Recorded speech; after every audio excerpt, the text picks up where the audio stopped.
Friends, आप जैसे कि जानते हैं कि आईबीपीएस आरआरबी में बल्क में वैकेंसी आई है और ऑफिसर स्केल फर्स्ट और ऑफिसर असिस्टेंट के लिए रिक्रूटमेंट होने वाला है और ये आपके लिए बहुत अच्छा मौका है सिलेक्शन लेने के लिए। इस वीडियो प्रेजेंटेशन में हम आपको बताएंगे कि how to crack IBPS RRB exam in minimum time. आपको हेल्पफुल टिप्स देंगे, प्लीज आप इस वीडियो को जरूर देखें and this is must watch. Now schedule, जैसा कि हम जानते हैं कि एग्जाम्स फॉर्म निकल चुके हैं 1/7/2020 को और आप ऑनलाइन रजिस्ट्रेशन स्टार्ट हो चुके हैं 1 जुलाई से, आप जानते हैं।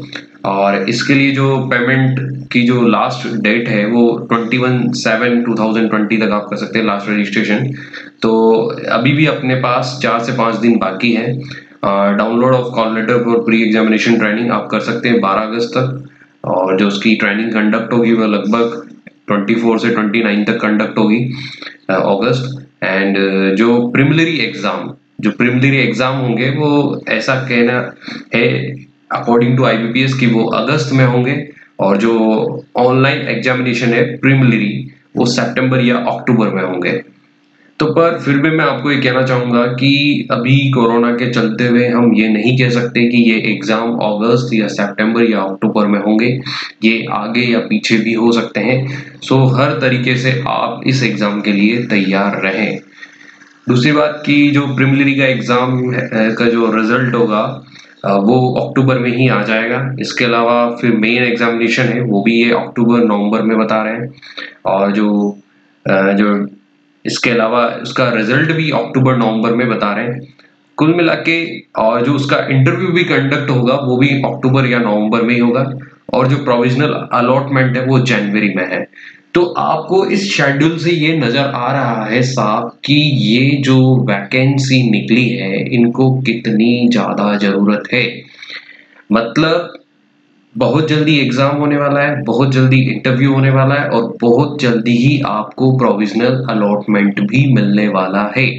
प्लीज गाय, आप इस एग्जाम को सीरियसली लें और अच्छे से इसकी प्रिपरेशन करें, क्योंकि मिनिमम टाइम में ये एग्जाम कंडक्ट होगा और मिनिमम टाइम में इसका रिजल्ट आएगा।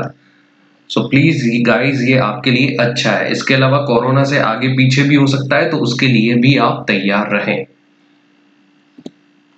ऑनलाइन एग्जाम पैटर्न, आप जानते हैं कि वो एग्जाम शायद पीओ का हो या क्लर्क का हो, दोनों के लिए आजकल प्री एग्जाम होता है। और यहाँ पर आपको जो स्लाइड में दिखा रखा है कि जो दो आपको दिखा रखा है कि प्रिलिमिनरी एग्जाम में ऑफिस असिस्टेंट के लिए रीजनिंग न्यूमेरिकल एबिलिटी और ऑफिसर स्किल फर्स्ट के लिए भी रीजनिंग क्वांटिटी एप्टीट्यूड दे रखा है, और दोनों का पैटर्न सेम है ऑलमोस्ट। दोनों में 40-40 क्वेश्चंस है और मार्क्स भी 40-40। तो 80 क्वेश्चंस के लिए 80 मैक्सिमम मार्क्स है, और जो मैक्सिमम ड्यूरेशन होगा वो 45 मिनट्स होगा। तो ये आपके लिए, उन बच्चों के लिए अच्छी बात है कि प्री एग्जामिनेशन में इंग्लिश नहीं है, क्योंकि बहुत से बच्चों को इंग्लिश से फोबिया होता है। तो यहाँ पर उनके लिए ये अच्छी बात है। लेकिन रीजनिंग और न्यूमेरिकल एबिलिटी जो दिया हुआ है उसके लिए आपका स्पीड और कैलकुलेशन बहुत अच्छा होना चाहिए, क्योंकि 45 मिनट्स में आपको ज्यादा से ज्यादा एक्यूरेसी के साथ एग्जाम्स को क्लियर करना है और अटेंड करना है ज्यादा से ज्यादा क्वेश्चन विद एक्यूरेसी। तो ये पैटर्न दे रखा है, रीजनिंग न्यूमेरिकल एबिलिटी दोनों क्लर्क एंड पीओ में आपको 40-40 क्वेश्चन 80 मार्क्स के दिए जाएंगे। ठीक है, इसके बाद हम बात करते हैं ऑनलाइन एग्जामिनेशन पैटर्न। तो यहाँ पर भी ऑफिस असिस्टेंट और स्किल फर्स्ट के लिए आप देख रहे हैं। पहले बात करते हैं ऑफिस असिस्टेंट के लिए। ऑफिस असिस्टेंट के लिए रीजनिंग के 40 क्वेश्चन होंगे और इसी के साथ न्यूमेरिकल एबिलिटी के भी 40 क्वेश्चन होंगे, और इन दोनों के लिए मैक्सिमम मार्क्स होंगे वो है 50।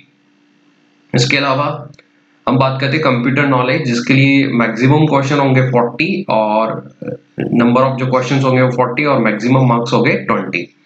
इसी प्रकार हम बात करते हैं जनरल अवेयरनेस के लिए, जो नंबर ऑफ क्वेश्चन होंगे वो होंगे 40 और जो मैक्सिमम मार्क्स होंगे वो होंगे 40। ठीक है, इसी बात करते हैं। इंग्लिश और हिंदी आपके पास एक ऑप्शनल होगा। अगर आपको इंग्लिश अच्छे से आती है तो आप इंग्लिश को अटेम्प्ट करें, ऑप्ट करें, और अगर आपको हिंदी अच्छे से आती तो आप हिंदी को अच्छे से ऑप्ट करें। ठीक है, इसके अलावा आपके पास जो यहाँ पर मैक्सिमम ड्यूरेशन होगा वो 2 आवर्स होगा। ठीक है, इसी तरह की हम बात करते हैं ऑफिसर स्केल में, जो कि सेम पैटर्न है, वही reasoning, computer knowledge, general awareness, English language, Hindi language, quantity, aptitude, और जो मार्क्स है ऑलमोस्ट वो भी अराउंड वही है। और जो टाइम है, मैक्सिमम टाइम, वो भी कंपोजिट टाइम जो है वो भी 2 आवर्स है। तो यहाँ पर भी आपके पास एक ऑप्शन है कि आप या तो इंग्लिश अटेम्प्ट कर सकते हैं या हिंदी। तो जो भी आपको ऑप्ट करना है, जो भी आपको इजी लगता है, आप इंग्लिश या हिंदी में से उसे चूज कीजिए। तो यहाँ पर ऑनलाइन एग्जाम पैटर्न में अगर हम बात करें ऑफिस असिस्टेंट और ऑफिसर स्किल, जो स्केल फर्स्ट है, उन दोनों में क्या डिफरेंस है? यहाँ पर जो डिफरेंस होगा वो लेवल का डिफरेंस होगा। यहाँ पर जो क्वेश्चंस होंगे वो थोड़े इजी लेवल के होंगे, और यहाँ पर जो क्वेश्चन होंगे वो थोड़े टफ लेवल के होंगे। तो यहाँ पर जितना ज्यादा लेवल इजी होगा, लोग वहां पर अटेम्प्ट भी उतना ज्यादा करेंगे, और जितना लेवल होगा वहां पर अटेम्प्ट थोड़ा कम होगा। तो हम बात करते हैं अब आगे, how to crack pre exam strategy. देखिए, जब भी आपका दिमाग में ये आएगा कि आज से हमको प्री एग्जामिनेशन की प्री एग्जाम जो हमारा होगा प्रीलिमिनरी एग्जाम, वो चाहे पीओ का हो, वो चाहे क्लर्क का हो, आज से हमको शुरुआत करनी है, उसकी स्ट्रेटेजी आपको बनानी है। लेकिन आप ध्यान रहे कि प्री को ही आपको ध्यान में नहीं रखना है, आपको मेन एग्जामिनेशन भी ध्यान में रखना है। और आपको मेन एग्जामिनेशन ध्यान में रखते हुए इस एग्जाम की प्रिपरेशन करना है। अगर हम आज से मानते तो हमारे पास ओनली 2 मंथ्स है। अगर आज से भी हम प्रिपरेशन करना स्टार्ट करते हैं तो हमारे पास ओनली 2 मंथ्स है। तो सबसे ज्यादा आप एक मैनेजमेंट बनाते हुए प्रैक्टिस पेपर जो होते हैं, जो प्रैक्टिस सेट्स होते हैं, उसको ज्यादा से ज्यादा सॉल्व कीजिए। तो solve more practice sets with time management. जब भी आप कोई प्रैक्टिस पेपर को सॉल्व करते हैं तो आपका एक टाइम मैनेजमेंट होना चाहिए। जैसे आपको मेन एग्जाम में 2 आवर दिया जाएगा, तो उसी 2 आवर में आपको पेपर अटेम्प्ट करने की एक हैबिट होना चाहिए। आपकी वो प्रैक्टिस में दिनों दिन एक स्ट्रॉन्ग फील आना चाहिए आपको कि हाँ, आज मैंने इतने टाइम में इतने क्वेश्चन किए, कल मैं इससे ज्यादा करूंगा, फिर उससे ज्यादा करूंगा। तो इस प्रैक्टिस को आपको टाइम टू टाइम इंक्रीज करना है। और डेली जब आप प्रैक्टिस सेट को सॉल्व करते हैं, उसके बाद आपको डेली सेल्फ एनालिसिस करना है कि क्या मैं गलती कर रहा हूँ, क्या मुझे सीखना है, क्या मैं गलतियों से सीख सकता हूँ। इसके अलावा जो भी आपके वीक पॉइंट्स वहां पर रहे, उन वीक पॉइंट्स को आपको नोट करना है। किस टाइप के क्वेश्चंस को आप अटेम्प्ट नहीं कर पा रहे हो, किस टाइप के क्वेश्चंस को आप बहुत इजीली कर रहे हो। तो ये सारा सेल्फ एनालिसिस आपको करना है। और जो वीक पॉइंट्स हो गए उन पर आपको वर्क करना है। सर, वर्क आपको वीक पॉइंट्स पर ही करना है। जो आपके स्ट्रॉन्ग पॉइंट्स है उनको सिर्फ आप प्रैक्टिस सेट्स के अंदर ही सॉल्व कीजिए। वीक पॉइंट्स को आप अलग से देखिए। जैसे मैं आपको एक एग्जांपल देता हूं कि सिंप्लीफिकेशंस के क्वेश्चंस हैं या क्वाड्रेटिक इक्वेशंस के क्वेश्चन आप बहुत इजीली सॉल्व कर लेते हैं, कोई शॉर्ट ट्रिक्स के थ्रू उनको आप बहुत इजीली सॉल्व कर लेते हैं। तो आप सिर्फ उनको प्रैक्टिस सेट में ही सॉल्व कीजिए, आप उनको प्रैक्टिस सेट में ही सॉल्व कीजिए। बाकी इसके अलावा आप जो वीक पॉइंट्स है, जो वीक पॉइंट्स जैसे आपको टाइम एंड वर्क के क्वेश्चंस नहीं आते हैं, तो प्लीज आप अलग से उसी की प्रैक्टिस कीजिए। बाकी पॉइंट्स को आपको प्रैक्टिस करने की जरूरत नहीं है, आप वो सिर्फ प्रैक्टिस सेट से ही प्रैक्टिस कीजिए। इसके अलावा बात करते हैं practices of pre exam service main exam level. आपको जो प्रैक्टिस करनी है प्री एग्जाम की, वो एक प्रकार से मेन एग्जाम के लेवल के बराबर ही करनी है। और साथ के साथ आपको थोड़ा थोड़ा जो मेन एग्जाम जो होगा उसमें जो सब्जेक्ट्स आएंगे उनको भी साथ के साथ थोड़ा थोड़ा देखते हुए चलना होगा। इसके बाद बात करते हैं how to crack pre exams. Mindset आपका क्या होना चाहिए? जब भी हम एग्जाम दे रहे होते हैं तो हमारा माइंडसेट क्या होना चाहिए? सबसे पहले जैसे आप प्रैक्टिस सेट करते हैं या एग्जाम में बैठे हुए हैं, तो सबसे पहले आपका यही होना चाहिए कि मुझे सबसे ज्यादा इजी क्वेश्चंस जो है, इजी टू हार्ड जाना चाहिए हमेशा, इजी टू मॉडरेट की ओर आपको जाना चाहिए। तो फर्स्ट आपको इजी क्वेश्चंस ही अटेम्प्ट करना चाहिए और आपको आपकी कैलकुलेशन जो अर्थमेटिक कैलकुलेशन है उसको बहुत फास्ट बनाना है। मतलब आपकी कैलकुलेशन, कुछ कैलकुलेशन तो आपके माइंड में ही सॉल्व होना चाहिए और कुछ कैलकुलेशन जो आप पेपर पेन यूज करते हैं उसमें फटाफट से लिखते ही आपको वो सॉल्व होना चाहिए।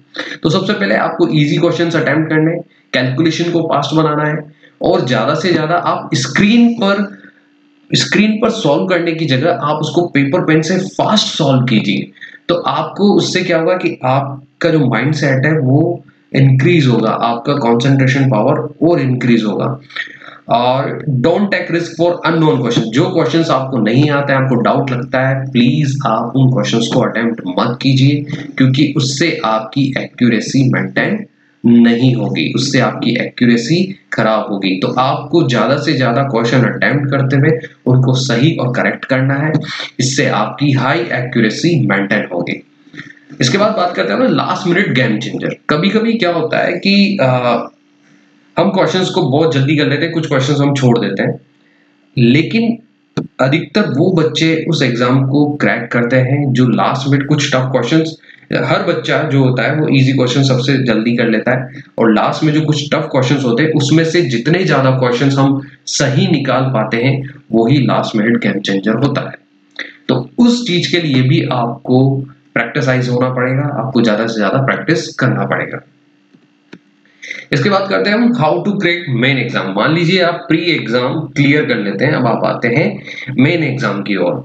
तो आपको वही पैटर्न फॉलो करना है, प्रैक्टिस सेट लगाना है ज्यादा से ज्यादा, ठीक है, फास्ट कैलकुलेशंस करना है, ठीक है, और जितने भी टाइम मैनेजमेंट रिलेटेड आपके रूल्स और प्रोटोकॉल्स है उनको फॉलो करना है। तो solve more practice sets with time management. इसके अलावा आपके पास इसमें एक ऑप्शन होगा हिंदी और इंग्लिश, आप ऑप्ट कर सकते हैं। बहुत से बच्चों को इंग्लिश से फोबिया होता है और ग्रामीण बैंक में एकमात्र एक ऐसा ऑप्शन होता है कि आप वहां पर हिंदी चूज कर सकते हैं और अगर आपको हिंदी अच्छे से आती है तो आप वहां पर बहुत अच्छा स्कोर भी कर सकते हैं। इसके अलावा आप कंप्यूटर के लिए, आपको पता है कि 20 मार्क्स का ही कंप्यूटर दिया हुआ है, तो आप उसमें ज्यादा समय वेस्टेज ना करके एक बहुत ही इजी टाइप्स के नोट्स आपको प्रिपेयर करना चाहिए। वो भले किसी आपको वेबसाइट से मिले या किसी कोचिंग इंस्टीट्यूशन से मिले, जहां से भी मिले, आपको इजी नोट्स प्रिपेयर करना है कंप्यूटर नॉलेज के लिए। इसके अलावा आपको ज्यादा से ज्यादा शॉर्ट ट्रिक्स पर वर्क करना है। शॉर्ट ट्रिक्स इसलिए ताकि बड़े से बड़े क्वेश्चंस आप मिनिमम टाइम में कर सकें। इसके अलावा आपको कैलकुलेशन फास्ट करना है, क्योंकि जितनी ज्यादा फास्ट कैलकुलेशन होगी आप उतने ही अच्छे से एग्जाम को क्रैक कर पाएंगे। इसके अलावा read daily current affairs. Current affairs आज से 2 मंथ आपके पास है, तो करंट अफेयर्स तो आप डेली के डेली पढ़ेंगे। तो एट द मंथ एंड आपको ऐसा नहीं लगेगा कि हमें बहुत कुछ पढ़ना है, या एग्जाम के जब करीब आएंगे तो आपको ऐसा नहीं लगेगा कि हमें बहुत कुछ पढ़ना है। अगर आप डेली के करंट अफेयर्स रीड करते हैं तो ये आपके लिए बहुत हेल्पफुल होगा। और मैं तो ये कहता हूँ कि लास्ट 3 to 6 मंथ जो करंट अफेयर्स होते हैं उन पर आप ज्यादा फोकस करें। बैंक एग्जामिनेशंस में यही ज्यादा आते हैं और ये आपको बहुत हेल्पफुल होंगे। देखिए, success is walking from failure to failure with no loss of enthusiasm. देखिए, सफलता तभी, हर फेलियर से फेलियर इंसान जब होता है तो वो सोचता है कि हाँ मैं सक्सेस नहीं हो सकता, मैं सक्सेस नहीं होता। लेकिन आप फेलियर से फेलियर तक गुजरते हैं लेकिन अपना आत्मविश्वास नहीं खोते हैं तो एक दिन आपको सफलता जरूर मिलती है। So everything for exam channel की ये वीडियो शायद आपको बहुत अच्छी लगी होगी और प्लीज आप इन रूल्स को फॉलो कीजिए, शायद आप जरूर सक्सेस को इस बार इस एग्जाम को जरूर क्रैक करेंगे। Thank you friends, thank you.